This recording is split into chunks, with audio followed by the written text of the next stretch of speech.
သင်ကလူကြီးတွေကိုအင်္ဂလိပ်စာသင်ပေးနေတဲ့ဆရာတည်းလားဒါမှမဟုတ်ကိုယ်တိုင်လေ့လာနေတူလားလူကြီးတွေစာသင်တာကကလေးတွေနဲ့မတူပါဘူးဒါကြောင့်ဒီဗီဒီယိုမှာတော့ Betsy Parish ရဲ့နာမည်ကြီးစာအုပ် Teaching Adult English Language Learners ထဲကလူကြီးများကိုအင်္ဂလိပ်စာသင်ကြားရာတွင်တည်ထားသင့်သောလျှို့ဝှက်ချက်တွေကိုမျှဝေပေးသွားမှာဖြစ်ပါတယ်တဲ့လူကြီးတွေရဲ့အားသာချက်ကိုအသုံးချပါလူကြီးတွေမှာ funds of knowledge လို့ခေါ်တဲ့ဘဝအတွေ့အကြုံတွေဘ ഹു တုပဲလေရှိပြီးသားပါသူတို့မသိတာကအင်္ဂလိပ်စကားလုံးတွေသာဖြစ်ပါတယ်ဒါကြောင့်စာသင်တဲ့အခါသူတို့ရဲ့အတွေ့အကြုံကိုအသိအမှတ်ပြုပါဥပမာကျမ်းမာရေးအကြောင်းသင်ရင်သူတို့သိထားတဲ့ဆေးမီးတို့တွေသူတို့နိုင်ငံကကုသပုံတွေကိုမေးမြန်းဆွေးနွေးပါသင်ယူသူဘ ഹു ပြု learner centered ဖြစ်ပါစေဆရာကရှေ့ကကြီးပြောနေတာမျိုးထက်သူတို့ကိုများများပါဝင်ခိုင်းပါနှစ်လက်တွေ့ဘဝနဲ့ချိတ်ဆက်သင်ကြပါ grammar တက်ကလူကြီးတွေအတွက်ထိရောက်မှုနည်းပါနဲ့လက်တွေ့ဘဝမှာတကယ်သုံးရမယ့်အခြေအနေတွေနဲ့ချိတ်ဆက်သင်ပါသူတို့ဘာအတွက်အင်္ဂလိပ်စာသင်တာလဲအလုပ်အတွက်လားကလေးကျောင်းကိစ္စပြောဖို့လားဈေးဝယ်ဖို့လားဆိုတာကိုအရင်စမ်းစစ်ပါစာအုပ်ထဲကစာတွေအစားလက်တွေ့အကြောင်းအရာတွေကိုသုံးပါဥပမာမီးမီတာဘီလ်ဖတ်တာစေးစာဖတ်တာအလုပ်လျှောက်လွှာဖြည့်တာမျိုးတွေကိုသင်ခန်းစာလုပ်ပါ skills တွေကိုပေါင်းဆက်သင်ပါlistening, speaking, reading, writing ကိုတိကျစီမသိဘဲခေါင်းစဉ်တစ်ခုအောက်မှာပေါင်းဆက်သင်ကြားပါ3 Bix နဲ့ Cuff ခွဲခြားနားလည်ပါစကားပြောရုံနဲ့အင်္ဂလိပ်စာကျွမ်းကျင်ပြီလို့မဆိုလိုပါဘူး Bix ဆိုတဲ့နေ့စဉ်သုံးဘာသာစကားဥပမာဈေးဝယ်လမ်းမေးတာက2နှစ်လောက်နဲ့ရနိုင်ပါတယ် Cuff ဆိုတဲ့ပညာရပ်ဆိုင်ရာသို့မဟုတ်လုပ်ငန်းခွင်သုံးဘာသာစကားကတော့9နှစ်ကနေ10နှစ်ထိကြာနိုင်ပါတယ်ကျောင်းသားကစကားပြောတတ်နေပြီမဲ့စာဖတ်စာရေးအားနည်းနေနိုင်တာကိုဆရာတွေတတိထားဖို့လိုပါတယ်၄ Digital စွမ်းရည်ကိုထည့်သွင်းသင်ကြားပါခေတ်ကာလအလားအင်္ဂလိပ်စာတစ်ခုတည်းတက်လို့မရတော့ပါဘူးနီးပညာပါတွဲတက်မှအဆင်ပြေမှာပါအင်္ဂလိပ်စာသင်ရင်နီးပညာကိုပါတွဲသင်ပေးပါဥပမာစာရွက်ပေါ်မှာစာရေးခိုင်းမဲ့အစား email ပို့ခိုင်းတာဖုန်းထဲက maps ကြည့်ပြီးလာညွန်ခိုင်းတာ online form တွေဖြည့်ခိုင်းတာမျိုးလုပ်ဆောင်ပါ၅အမားပြင်ဆင်ခြင်းနဲ့အကဲဖြစ်ခြင်းလူကြီးတွေကိုအမားပြင်တဲ့အခါတတိထားရပါမယ်သူတို့ရဲ့ယုံကြည်မှုမကျသွားအောင်ဂရုစိုက်ပါစာမေးပွဲစစ်တာတစ်ခုတည်းကအကဲဖြစ်တာမဟုတ်ပါဘူးသူတို့ဘလောက်ပြောနိုင်ပြီလဲဘလို့တိုးတက်လာလဲဆိုတာကို portfolio နဲ့မှတ်တမ်းနဲ့ကြည့်ပါအမားပြင်တဲ့အခါချက်ချင်းထုတ်ပြတာထက်သူပြောချင်တဲ့အဓိပ္ပာယ်ကိုနားလည်ကြောင်းအရင်ပြပြီးမှနီးမှန်ကိုပြန်ပြောပြပါ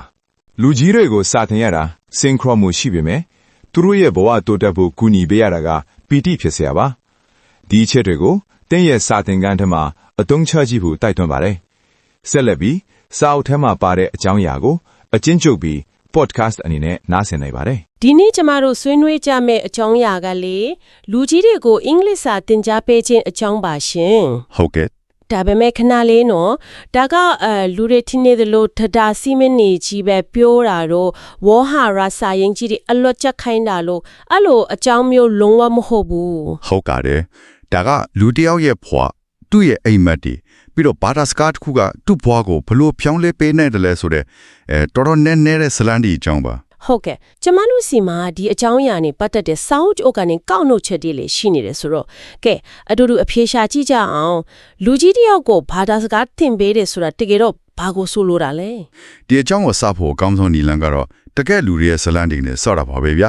စောက်ထက်မှာပါတဲ့ Equator ကနေလာတဲ့ Daniela ဆိုတာမျိုးသမီးတယောက်အကြောင်းအရင်ပြောကြည့်အောင်ဟုတ်ကဲ့သူ့ဘဝအတွက်တော်ရုန်းကန်နေရတဲ့ပုံပဲနော်သူတက်နေတဲ့သင်တန်းက life skills လို့ခေါ်တဲ့ဘဝအတွက်အသုံးဝင်တဲ့ကျွမ်းကျင်မှုတွေကိုအဓိကထားတယ်လို့ဆိုတယ်ရှင်ဟုတ်ပါတယ်ဈေးဘလို့ဝယ်ရမလဲဆရာဝန်နဲ့ဘလို့စကားပြောရမလဲဆိုတာမျိုးတွေပေါ့အပေါ်ယံကြည့်ရင်တော့ဒါတွေလားအသုံးဝင်တယ်လို့ထင်ရမှာမဲ့ဒန်နီလာကတော့စိတ်ပြက်နေတယ်မှန်ပါတယ်ဗျာဘာလို့လဲဆိုတော့သူ့ရဲ့တကယ်ပြဿနာကအဲ့ဒါတွေမဟုတ်ဘူးသူ့ရဲ့အဓိကစိုးရင်စိတ်ကအလုံးမှာဟိုသူထေးကသူ့ကိုတခုခုပြောလိုက်တဲ့အခါနားလည်ပါမလားကိုပြောချင်တာကိုရှင်းရှင်းလင်းလင်းပြန်ပြောနိုင်ပါမလားဆိုတာပဲဖြစ်နေတာပြီးတော့သူ့မှာပိုကြီးမားတဲ့အိမ်မက်တစ်ခုလည်းရှိတယ်လေနော်ဟုတ်တယ်သူနာပြူတယောက်ဖြီးချင်တာဆိုတော့အခုတင်နေတဲ့ဈေးဝယ်ထွက်နီးလောက်နဲ့တော့အဲ့ဒီအိမ်မက်ကိုဘယ်လိုမှအရောက်လန်းနိုင်မှာမဟုတ်ဘူးလေ။ကွာတဲ့ဆိုပြီးပြောကြတာဖြစ်မဲ့တိတိကျကျပါပဲ။ဒန်နီလာလိုအပ်နေတာကရှင်းတန်းယုံတတ်ထမဟုတ်ဘူး။သူ့ဘဝကိုတိုးတက်အောင်မြင်ဖို့အတွက်ဘာသာစကားကိုလက်နက်တစ်ခုလိုအသုံးချချင်တာ။多大个老ခွင်မှာယုံကြည်မှုရှိရှိပြောဆိုဆက်ဆံနေဖို့လိုတယ်။သူနာဖြူထဖို့တဲ့လိုအပ်တဲ့ပညာရေးဆိုင်ရာစာတွေကိုဖတ်နိုင်ဖို့လိုတယ် ဟုတ်ပါတယ်ပြီးတော့သူစကားကိုတခြားသူတွေရှင်းရှင်းလင်းလင်းနားလည်အောင်အတန်ထပ်ပိုင်းမှာပါအကူအညီလိုနေတာဒီလိုအချက်တွေကတယောက်နဲ့တယောက်လောဝမတူနိုင်ဘူးဗျာ ။ဟုတ်ကဲ့ဒါနဲ့ပတ်သက်ပြီးနောက်ထပ်ဇာလန်တပုတ်ရှိသေးတယ်နော်။ဘော့စနီးယားကအသက်50ရွယ်အင်ဂျင်နီယာတယောက်ဒါရစ် သူကိစ္စကကြတော့တော်တမျိုးသူကသူ့နိုင်ငံမှာပွဲရပြီးသားအတွေ့အကြုံလည်းရှိတဲ့ပညာတတ်တယောက် ဒါပေမဲ့အင်္ဂလိပ်စာကိုကျောင်းမှာတစ်ခါမှစနစ်တကျမသင်ခဲ့ဘူး ဟုတ်တယ် ဆိုတော့လေတယောက်ကအခြေခံစာဝတ်နေရေးအတွက်ရုန်းကန်နေရချိန်မှာနောက်တစ်ယောက်ကသူ့ရဲ့ပညာရှင်ဘဝကိုပြန်တီးဆောက်ဖို့စ조사နေရတယ်ဒီလိုကွဲပြားနေတဲ့လူနှစ်ယောက်ကိုစာသင်ခန်းတစ်ခန်းထဲမှာဘလူးနီးနဲ့သင်ကြားပေးနေမှာလေ အဲ့ဒါကအဓိကစင်ခေါ်မှုပဲဗျာလူကြီးတယောက်ဘာသာစကားသင်ယူနိုင်စွမ်းကိုတယောက်စေတဲ့အချက်တွေအများကြီးရှိတယ် သူတို့ရဲ့အရင်ကပညာရေးအဆင့်ကျန်းတို့မိခင်ဘာသာစကားကျွမ်းကျင်မှုတို့အပြင်တခြားပါရှိသေးလက်ရှင် သူတို့ရဲ့လက်ရှိဘဝကတာဝန်ဝတ္တရားတွေကအကြီးအကျယ်တက်ရောက်မှုရှိတယ်ဥပမာအလုပ်နှစ်ခုလုပ်ရတာ ကလေးချင်းဖို့အတွက်အချိန်ကြီးရတာ ဟုတ်တယ်ကားအကျိုးပိုအစင်မပြေလို့အတန်းပုံမှန်မတက်နိုင်တာဒါမှမဟုတ်တနေ့လုံးအလုပ်လုပ်လာရတော့အတန်းနဲ့ရောက်တဲ့အခါမှာဘလို့မှအာယုံစိုက်လို့မရတော့အောင်ပင်ပန်းနွမ်းနေနေတာဒီပေါ့ ။အော်ဆိုတော့ဆီယာတယောက်အထက်ကတတာတင်ပေးယုံတက်တက်ထက်အများကြီးပိုတဲ့လူမှုရေးလုပ်ငန်းတစ်ခုလိုတောင်ထိနေပြီနော် အမှန်ပဲဗျ ဒီလိုရှုပ်ထွေးရဲ့နောက်ခံအမျိုးမျိုးကိုနားလည်ပြီးထိအောက်တဲ့တင်ကြောင်းမှုဖြစ်ဖို့ဆိုရင်ဘာသာစကားကိုဘယ်လိုရှုထောင့်ကနေချင်းကပ်ရမလဲ ဒီအတွက်အစာအုပ်ထဲမှာဘာသာစကားကိုကနလေးခုနဲ့ခွဲပြီးရှုမြင်ဖို့ပြောထားတယ်ဗျပထမတစ်ခုကတော့လူတိုင်းသိတဲ့ဘာသာစကားပုံစံများ language forms ပေါ့ တတာနဲ့ဝေါ်ဟာရာကိုဆိုလိုတာ ဟုတ်ပါတယ်ဒုတိယတစ်ခုကလူမှုဆက်ဆံရေး social interaction အာဆိုလိုတာကစကလုံးတွေကိုမှန်အောင်ပြောနိုင်ုံပချမကပဲလူမှုရေးအရာဘဲအချိန်မှာဘယ်လိုစကားမျိုးသုံးတင်တယ်ဘယ်လိုဆိုရင်ရိုင်းတွားနိုင်တယ်ဆိုတာမျိုးကိုသိတာပေါ့ တိတိကျကျပဲစက်ရုပ်တစ်ကောင်တော့စကားပြောတာမျိုးမဖြစ်အောင်ပေါ့ ဟုတ်ကဲ့တတိယကတော့ရှင် တတိယကတော့ဘာသာစကားကျွမ်းကျင်မှုတွေဖြစ်တဲ့နားထောင်ခြင်းပြောခြင်းဖတ်ခြင်းရေးခြင်းပါ နောက်ဆုံးအချက်ကတော့ နောက်ဆုံးအချက်ကတော့ကျွန်တော်တို့သိတတိမထားမိတတ်တဲ့သင်ယူနည်းကိုသင်ယူခြင်းပါပဲ အဖို့ ဟုတ်ပါတယ်ဒီအချက်တွေအလုံးပေါင်းစပ်မိမှာတကယ်ဆက်သွယ်ပြောဆိုနိုင်စွမ်း communicative competence ဆိုတာကိုရရှိမှာပါ ဒီနေရာမှာ BICS နဲ့ ALCP ဆိုတဲ့သဘောတရားနှစ်ခုကသိစိတ်ဝင်စားဖို့ကောင်းတယ်ရှင် ဟုတ်ပါတယ် ဆိုလိုတာကနေ့စဉ်သုံးစကားပြောကောင်းယုံနဲ့ပညာရေးဆိုင်ရာစာတွေနားလည်နိုင်တယ်လို့ပြောလို့မရဘူးအဲ့လိုသဘောမျိုးလား တိတိကျကျပါပဲများ BICS ဆိုတာက Basic Interpersonal Communicative Skills နေ့စဉ်တုံးပေါ့နှုတ်ဆက်တာဈေးဝယ်တာအဲ့ဒါမျိုးတွေ အာဟုတ်ကဲ့ဒါကတော့ပဝန်းကျင်နဲ့ထိတွေ့နေရင်မြန်မြန်တက်သွားနိုင်တာမျိုးပေါ့ ဟုတ်ပါတယ် CALP ကကြတော့ Cognitive Academic Language Proficiency ဒါကပညာရပ်ဆိုင်ရာရှုပ်ထွေးတဲ့အကြောင်းအရာတွေကိုနားလည်သုံးသပ်ပြီးပြောဆိုနိုင်တဲ့ကျွမ်းကျင်မှုပါ ဒါကိုတက်မြောက်ဖို့ကအချိန်အများကြီးပို့ကြရတယ်ပေါ့ ဟုတ်တယ်ဗျာငါးနှစ်ကနေခုနှစ်ကလောက်ထိကြားနိုင်တယ် ဒါကြောင့်ကိုစာအုပ်ထဲကဥပမာထုတ်မှာသူ့နိုင်ငံမှာအင်ဂျင်နီယာဖြစ်ခဲ့တဲ့ဒါရစ်လိုဝန်ထမ်းတစ်ယောက်ကအလုပ်ခွင်မှာခိုဖိုင်လေးယူပေးလို့မျိုးရိုးရှင်းတဲ့ညွန်ကြားချက်ကိုနားမလဲတဲ့အခါအလုပ်ရှင်ကအန်တိုးသွားတယ်ဆိုတာ အမှန်ပဲအလုပ်ရှင်အထင်ကတော့သူကအင်ဂျင်နီယာဆိုတော့အင်္ဂလိပ်စာကောင်းကောင်းတတ်မှာပဲပေါ့ တကယ်တော့အဲ့ဒါ BICS နဲ့ KELP ကွာဟချက်ကြောင့်မယ်နော် ဟုတ်ပါတယ်သူကအင်ဂျင်နီယာပညာရပ်ဆိုင်ရာစာတမ်းတွေကိုဖတ်နိုင်ရေးနိုင်တဲ့ KELP ရှိခွင့်ရှိမယ်ဒါပေမဲ့နေ့စဉ်တုံးလုပ်ငန်းခွင်တုံးစကားပြော BICS မှာအခက်အခဲရှိနေတာဖြစ်နိုင်တယ် ဒီလိုနားလည်မှုလွဲတာတွေကသင်တန်းသားတွေအတွက်ရောအလုပ်ရှင်တွေအတွက်ပါစိတ်နှံ့ရက်ဖြစ်စေနိုင်တာပေါ့ သိကြတာပေါ့ဗျာ ဟုတ်ကဲ့ဒီလိုရှုထွေးပြီးတယောက်နဲ့တယောက်မတူတဲ့လိုအပ်ချက်တွေကိုဖြည့်ဆည်းပေးဖို့ခက်ဟောင်းတန်ကြားနည်းတွေနဲ့တော့မရတော့တော့ဘူးဒီတော့ခက်တဲ့မှာဘလို့တန်ကြားမှုပုံစံတွေကိုအသုံးပြုနေကြလဲရှင် အဓိကအပြောင်းလဲကတော့တန်တန်းသောဗဟုပြု learner centered ချင်းကမှုတွေပဲဥပမာတစ်ခုက project based learning စီမံကိန်းအခြေပြုသင်ကြားခြင်းပေါ့ စီမံကိန်းအခြေပြုသင်ကြားခြင်းဆိုတာကကျောင်းစာသင်တယ်လို့မဟုတ်ပဲတကယ်လက်တွေ့ project တစ်ခုကိုအတူတူလုပ်ရင်ဘာသာစကားသင်တာမျိုးလား ဟုတ်ပါတယ် Minnesota ပြည်နယ်ကသင်တန်းတစ်ခုမှာအားလုံးကိုကြိုဆိုပါတယ် all are welcome here ဆိုတဲ့ဆောင်းပုံနဲ့မန်စီရွှေချအမှုပညာ mosaic တစ်ခုကိုသင်တန်းသားတွေစုပေါင်းဖန်တီးခဲ့ကြတယ် ။အော်စိတ်ဝင်စားစရာပဲ ဒီစီမံကိန်းအတွင်းမှာသူတို့ဟာညွှန်ကြားချက်တွေကိုဘယ်လိုနားထောင်ရမလဲနားမလဲရင်ဘယ်လိုပြန်မြဲရမလဲ ။အဖွဲ့နဲ့ဘယ်လိုပူပေါင်းဆောင်ရွက်ရမလဲဆိုတာတွေကို ဟုတ်တယ်လက်တွေ့လုပ်ရင်းနဲ့သင်ယူထားကြတာ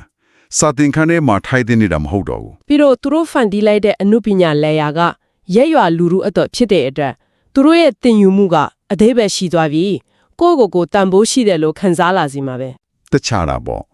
့ဒန်ဒီလာလို့လူမျိုးအတွက်ဆိုရင်လေသူနောက်ပြုထီးချင်းနဲ့ရီမန်းချက်နဲ့ဆက်တဲ့စီမံကိန်းလေးတွေလုပ်ပေးလို့ရနေတာပေါ့ ဥပမာဆေးရုံမှာလူနာတယောက်ကိုဘယ်လိုအားပေးစကားပြောရမလဲ ဟုတ်တယ်ဒါမှမဟုတ်ဆရာဝန်ရဲ့ညွှန်ကြားချက်ကိုလူနာကိုဘယ်လိုပြန်ရှင်းပြရမလဲဆိုတာမျိုးကိုအခြေခံတဲ့ project လေးတစ်ခုလုပ်ခိုင်းလို့ရတယ်။ဒါကသူ့ရဲ့ရေရှည်ရီမန်းချက်နဲ့တိုက်ရိုက်ချစ်ဆက်ပေးသလိုဖြစ်သွားတာပေါ့ နောက်ထပ်စိတ်ဝင်စားစရာကောင်းတဲ့နီလန်တစ်ခုက problem posing လို့ခေါ်တဲ့ပြဿနာကိုဘေးခွန်းထုတ်ချင်းကမှုလို့ဆိုပါတယ်ဒါဘယ်လိုမျိုးလဲရှင် ။ဒီနီလမ်းမှာကတင်နန်းသားတွေကသူတို့ရဲ့ဘဝနဲ့တိုက်ရိုက်ဆက်ဆက်နေတဲ့ပြဿနာတစ်ခုကိုအတူတကွလေ့လာသုံးသပ်ကြတာ။ဥပမာစောက်ထဲမှာအင်ဂျင်မဲ့ဖြစ်တဲ့အချင်းရဲ့အကြောင်းရင်းတွေကိုလေ့လာတဲ့သင်ခန်းစာတစ်ခုအကြောင်းဖော်ပြထားတယ် ဟုတ်ကဲ့ ဒီမှာရည်ရွယ်ချက်ကတင်နန်းသားတွေကိုအင်ဂျင်မဲ့ပြဿနာကိုဖြေရှင်းခိုင်းမှုမဟုတ်ဘူးနော် တနည်းမရှင်ဒီလိုချင်းကိုက်မှုကစိတ်ဝင်စားစရာကောင်းပေမဲ့အငင်းပွားစရာဖြစ်နိုင်တဲ့လူမှုရေးပြဿနာတွေကိုဘာသာစကားတင်တန်းနဲ့ဆွဲထည့်လိုက်တယ်လို့ဖြစ်မနေဘူးလား ဒါတကယ်ကောင်းတဲ့မေးခွန်းပါဗျာဆရာဘက်ကကျွမ်းကျင်မှုတော့လိုအပ်ပါတယ်ဒါမဲ့အဓိကရည်ရွယ်ချက်ကနိုင်ငံရေးဆွေးနွေးဖို့မဟုတ်ပဲအမေရိကမှာအင်္ဂါတွေဘာကြောင့်ကြီးမြင့်နေရတာလဲဝင်ခွင့်တဲ့အလို့ကိုင်းတွေအခြေအနေကဘယ်လိုရှိလဲဆိုတဲ့အချက်လက်တွေကိုလေ့လာပြီးဝေဖန်ပိုင်းခြားတွေးခေါ်တတ်တောင်လေ့ကျင့်ပေးလာပါ ဆိုတော့သူတို့ဘဝနဲ့တိုက်ရိုက်ဆက်ဆက်နေလို့ဘာသာစကားကိုပို့ပြီးအသေးပဲရှိအသုံးပြုတတ်လာတာပေါ့ ဟုတ်ပါတယ်တင်ကြီးမှုကပို့ပြီးအသက်ဝင်လာတယ် ကျမတို့ပြောခဲ့တာတွေကပြောဆိုဆက်ဆံရေးနဲ့ပတ်သက်တာတွေများနေပြီစာတတ်မျိုးရေး literacy ကလည်းအရေးကြီးတဲ့အခန်းကဏ္ဍကနေပါဝင်နေမှာပေါ့နော် တေချာပါတယ်ဗျာအထူးသဖြင့်မိခင်ဘာသာစကားမှာတော့စာပေကျွမ်းကျင်မှုနေပါခဲ့တဲ့တင်နန်းသားတွေပိုရေးကြည့်တယ် ဟုတ်ကဲ့အဲ့ဒါကိုသင်ကြားတဲ့အခါမှာတော့ဘလို့ချင်းကပ်မှုပြီရှိလဲ စာအုပ်ထဲမှာ hopper hole ဆိုတဲ့များတာတဲ့ချင်းကပ်မှုကိုသုံးဖို့အကြံပြုထားတယ် whole part whole ဆိုတော့အရင်ဆုံးပုံတစ်ပုံလုံးကိုပြပြီးမှအသေးစိတ်အစီပိုင်းတွေကိုရှင်းပြပြီးပုံတစ်ပုံလုံးကိုပြန်ဆက်ခိုင်းတာမျိုးလား အင်မတန်ကောင်းတဲ့ဥပမာပါပဲအရင်ဆုံး hole နဲ့တင်နန်းသားတဲ့နားလည်နေတဲ့ဇလန်တပုတ်ဒါမှမဟုတ်သူတို့ရဲ့ဘဝအတွေ့အကြုံကိုအတူတကွရေးထွေထားတဲ့စာတပုတ်လုံးကိုအရင်မိတ်ဆက်ပေးတယ် ပြီးမှ part အနေနဲ့အဲ့ဒီစာထဲမှာပါတဲ့အတန်ထွက် phonics လိုမျိုးအသေးစိတ်အစီပိုင်းတွေကိုသင်ကြားပေးတာပေါ့ ဟုတ်ပါတယ်နောက်ဆုံးမှာ hole နဲ့အဲ့ဒီစာတပုတ်လုံးကိုအဒီပေရှိပြန်ဖတ်တာပြန်လေ့ကျင့်တာမျိုးလုပ်စေတယ် ။အော်ဒီလိုလုပ်လိုက်တော့လေအတန်ထွက်ကတော့မှနဲ့ဒါပေမဲ့အတိတ်ပဲဘာမှမသိလိုက်တဲ့ပြဿနာမျိုးအဲ့ဒါကိုရှောင်လို့ရောက်သွားတာပေါ့ မှန်ပါတယ်ဗျာ word calling ဆိုတဲ့ပြဿနာကိုရှောင်ရနိုင်စေပါတယ် ။ခင်မမရှိမဖြစ်ပဲလေ ဟုတ်ပါတယ်နီးပညာကိုအစင်မှန်ဘဝကလုပ်ငန်းတာဝန်တွေ authentic tasks တဲ့ကိရိယာတစ်ခုအနေနဲ့ထည့်သွင်းအသုံးပြုဖို့အကြံပြုထားတယ် ။ဘယ်လိုမျိုးလဲရှင်ဥပမာလေး ဥပမာပျော်ရွှင်ခြင်းရဲ့သိပ္ပံပညာ Science of Happiness အကြောင်းစာတပုတ်ကိုအုပ်စုဖွင့်လေ့လာတဲ့သင်ခန်းစာမှာသင်တန်းသားတွေက Google Docs လိုမျိုး cloud-based document တွေကိုသုံးပြီးအချက်လက်တွေမျှဝေတာအတူတကွအနစ်ချုပ်ရေးသားတာမျိုးတွေလုပ်နိုင်တယ် ။အာဒါကတော်တော်အရေးကြီးတဲ့အချက်ပဲ။ဆိုတော့ online မှာအလုပ်ဘယ်လိုရှာရမလဲတင်ပေးရင်းနဲ့တပြိုင်နက်တည်းအင်္ဂလိပ်စာပါတင်ပေးလိုက်တာပေါ့ ဟုတ်ပါတယ် digital ကျွမ်းကျင်မှုရောဘာသာစကားရောနှစ်ခုလုံးတစ်ခါတည်းရသွားတယ်ဒါကတကယ်ကိုထိရောက်တဲ့အနည်းလမ်းပဲ တကယ်ပါပဲ online လောက်ရှာဖွေ website တွေကိုဘယ်လိုသုံးရမလဲကိုယ့်အတွက်တင်တော်တဲ့အလုပ်ခေါ်စားတွေကိုဘယ်လိုစစ်ထုတ်ရမလဲဆိုတာကိုလက်တွေ့လေ့ကျင့်စေတာက digital ကျွမ်းကျင်မှုစာဖတ်စွမ်းရည်နဲ့ဝေဖန်ပိုင်းခြားတွေးခေါ်နိုင်စွမ်းတွေကိုတပြိုင်နက်ထိတိုးတက်စေပါတယ်ဗျ ဒီအချက်ဒီအားလုံးကိုပြန်ခြုံကြည့်လိုက်ရင်လူကြီးတွေကိုအင်္ဂလိပ်စာသင်ပေးတယ်ဆိုတာတက်တာရှိမြင့်တဲ့ချီးစင်ပေးနေတာအထက်အများကြီးပိုနဲ့နဲပြီးလူသားဆန်လေးဆိုလားရှင်းရှင်းလင်းလင်းမြင်လာရပြီရှင် ဟုတ်ကဲ့ တင်တန်းသားတယောက်ချင်းစီရဲ့နောက်ခံရီမန်းချက်စိန်ခေါ်မှုနဲ့သူတို့ရဲ့ကိုယ်ရဏလက္ခဏာ identity ကိုနားလည်ပေးဖို့ကအဓိကတော့ချက်ပဲ အဓိကအပြောင်းလဲကဆရာကအကုန်တည်တယ်ဆိုတဲ့ဆရာဗဟိုပြုတင်ကြားမှုကနေ တင်တန်းသားရဲ့အတွေ့အကြုံနဲ့ဘ ഹു တုတကိုတန်ဖိုးထားတဲ့တင်တန်းသားဗဟုပြုတင်ကြားမှုစီကိုကူးပြောင်းလာတာပါပဲ ဟုတ်ပါတယ်တင်တန်းသားတွေအတွက်လုံခြုံပြီးအားပေးထောက်ခံတဲ့ပတ်ဝန်းကျင်တစ်ခုကိုဖန်တီးပေးရမယ် သူတို့ရဲ့ပါဝင်မှုကိုတန်ဖိုးထားပြီးသူတို့ကိုယ်တိုင်သူတို့ရဲ့တင်ယူမှုအခါဆွဲပကားရှိတယ်ကိုယ်တိုင်ဆုံးဖြတ်လုံဆောင်နိုင်စွမ်း agency ရှိတယ်လို့ခန်းစားလာစီရမှာပေါ့နော် အမှန်ပဲဗျ ဒီနေ့ဆွေးနွေးမှုကိုအဆုံးမသက်ခင်မှာကျမတို့ပြောခဲ့သမျှကိုပုံဖော်ပြနိုင်တဲ့စီမံကိန်းလေးတစ်ခုကြောင့်ပြောချင်ပါတယ်ရှင်စာအုပ်ထဲမှာပြောင်းလဲထားသောဖိနှပ်များဆိုတဲ့ project တစ်ခုကြောင့်ဖော်ပြထားတယ် ဟုတ်ပါတယ် သင်လန်းသားတွေကဖိနအဟန်တရန်ကိုယူပြီးသူတို့ရဲ့ဘဝခီးလန်းကိုအမှုပညာနဲ့ပုံဖော်ဖန်တီးကြလား ဟုတ်ပါတယ်အဲ့ဒီဖိနှက်ပေါ်မှာသူတို့အတိတ်မှာရှောက်လန်းခဲ့တဲ့လမ်းပိစုပန်မှာရှောက်နေတဲ့လမ်းနဲ့အနာဂတ်မှာတွားချင်တဲ့လမ်းတွေကိုအယောင်တွေပုံတွေစာရီနဲ့ဖော်ပြကြတယ် အော် ဒီလိုလိုအင်းနဲ့သူတို့ဟာဘဝရဲ့ခက်ခဲတဲ့အကြောင်းအရာတွေကိုပုံဖော်ဖို့အတွက် metaphor ဥပမာလိုမျိုးရှုပ်ထွေးတဲ့ဘာသာစကားဆိုင်ရာအယူဆတွေကိုပါလက်တွေ့ကြကြသင်ယူသွားကြတာ ဆိုတော့သူတို့ရဲ့ဖိနကသူတို့ရဲ့ဇလန်းကိုပြောပြတဲ့ဂျားခံတစ်ခုဖြစ်သွားတာပေါ့ ဟုတ်ပါတယ် ဒါကကျမတို့ကိုနောက်ဆုံးဆင်းလာစရာမေးခွန်းတစ်ခုစီတွန်းပို့လိုက်ပါတယ်ရှင် ဒီတော့ကျွန်တော်တို့ကဘာသာစကားသင်ယူခြင်းကိုကျွမ်းကျင်မှုတစ်ခုတက်မြောက်ခြင်းဆိုတဲ့အမြင်ချင်းချင်းလီနဲ့ခွက်ထွက်ပြီးလူတစ်ယောက်ရဲ့ဘဝခီးလန်းသူ့ရဲ့ကိုယ်တိုင်လက္ခဏာကိုဖုံးဖော်နေတဲ့အစိတ်ပိုင်းတစ်ခုဖြစ်ရှုမြင်လိုက်မယ်ဆိုရင် ဘာသာစကားသင်ကြားရေးမှာအောင်မြင်မှုဆိုတဲ့စကားလုံးရဲ့အသေးပေကဘယ်လိုများပြောင်းလဲသွားနိုင်မလဲ ဟုတ်တယ်ဗျာစာမေးခွက်အောင်တာတစ်ခုတည်းကအောင်မြင်မှုလားဒါမှမဟုတ်ဒန်နီလာတယောက်သူ့အိမ်မှာဖြစ်တဲ့သူနာဖြူချောင်းကိုရှောက်လာတင်လိုက်သွားတာကအောင်မြင်မှုလားဆိုတာဆက်လက်စဉ်းစားကြည့်ဖို့တိုက်တွန်းကြင်ပါတယ်ဗျာ ယခုမျှဝေပေးခဲ့တဲ့အကြောင်းအရာနဲ့ပတ်သက်ပြီးတင်ဘလို့ထင်တယ်လဲဆိုတာကို comment မှာရေးခဲ့နိုင်ပါတယ်။အင်္ဂလိပ်စာသင်ကြားနည်းပညာနဲ့ပတ်သက်တဲ့ဗီဒီယိုအသစ်တွေကိုအမြဲကြည့်နိုင်ဖို့ကျွန်တော်ရဲ့ channel ကို subscribe လုပ်ပြီးခေါင်းလောင်းလေးကိုလည်းနှိပ်ထားပေးပါဦး။အဆုံးထိကြည့်ပေးတဲ့အတွက်ကျေးဇူးအများကြီးတင်ပါတယ်ခင်ဗျာ။ See you next video